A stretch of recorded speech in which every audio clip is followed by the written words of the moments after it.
et bienvenue dans l'enquête de l'Avent de Marcel.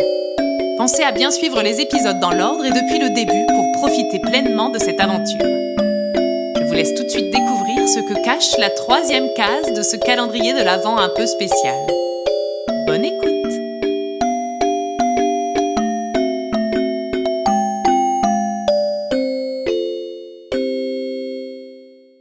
Aujourd'hui, et comme tous les matins, Auguste et Léon profitèrent des premières minutes de la journée pour discuter discrètement dans leur lit. C'est leur petit rituel du matin, ils l'adorent et n'en changeraient pour rien au monde. Léon, tu dors? Non, et toi? À ton avis, si je te pose la question, gros malin? Bah, franchement, c'est difficile de répondre. Ça ne serait pas la première fois que tu racontes ta vie en dormant, tu sais. Oui, j'en connais un autre qui chante bien dans son sommeil, alors Les deux frères éclatèrent de rire, puis débutèrent ce qu'ils appelaient le blabla des rêves. Chacun faisait le récit de ce dont il avait rêvé pour le plus grand plaisir de l'autre.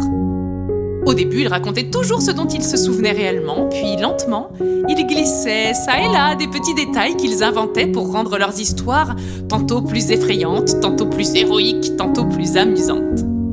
Les petits détails se transformaient en gros détails et les histoires devenaient plus incroyables les unes que les autres. Cela les faisait toujours beaucoup rire et leur faisait oublier d'être discrets. « Les garçons, je vous entends! Puisque vous êtes réveillés, descendez! Le petit déjeuner est prêt !» Léon fut le premier à toucher l'interrupteur et à ouvrir la porte de la chambre. Il faisait toujours la course pour tenter d'être le premier à faire tout cela et à rejoindre le salon. Et ils y mettaient encore plus d'entrain depuis que le calendrier de l'Avent y était accroché. Léon arriva le premier sous la guirlande de chaussettes et fut bien surpris de voir qu'Auguste ne l'avait pas suivi. Il retourna le voir dans la chambre. « Gus, qu'est-ce que tu fais ?» Auguste était debout et fixait le pied de son lit. « Tu t'es relevé dans la nuit, Léon ?»« Bien sûr que non, pourquoi faire ?»« Et à quel moment as-tu fait l'échange alors ?»« Mais quel échange ?» Léon, hier, tu m'as fait une blague en posant ce truc au pied de mon lit. Et ce matin, je me réveille et tu as mis ce machin à la place et je n'ai rien vu, rien entendu. T'es un magicien, ma parole. Oh, Gus, arrête avec ta blague. C'était marrant hier soir. Là, tu as profité de mon absence pour faire ça. Haha, très drôle. Est-ce qu'on peut maintenant aller dévorer les chocolats de notre chaussette du jour? Allez, viens vite, sinon je vais tout manger.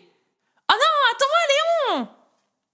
Persuadés tous les deux de se faire mener en bateau par l'autre, Auguste et Léon ne se posèrent pas davantage de questions quant à ces drôles d'apparitions dans leur chambre. Ils avalèrent rapidement leur petit déjeuner et partirent joyeusement à l'école.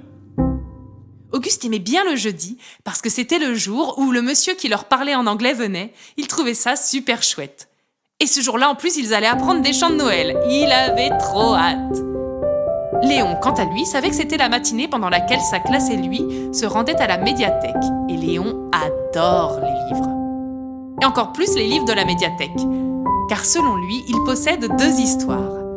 Celle qui est écrite avec des mots sur leur page et celle qui est invisible mais qu'on devine. L'histoire du livre qui est passé de maison en maison, de main en main et qui fait que, sans qu'ils ne se connaissent, les lecteurs partagent ce petit quelque chose. Comme un petit secret. Léon trouvait cette idée formidable.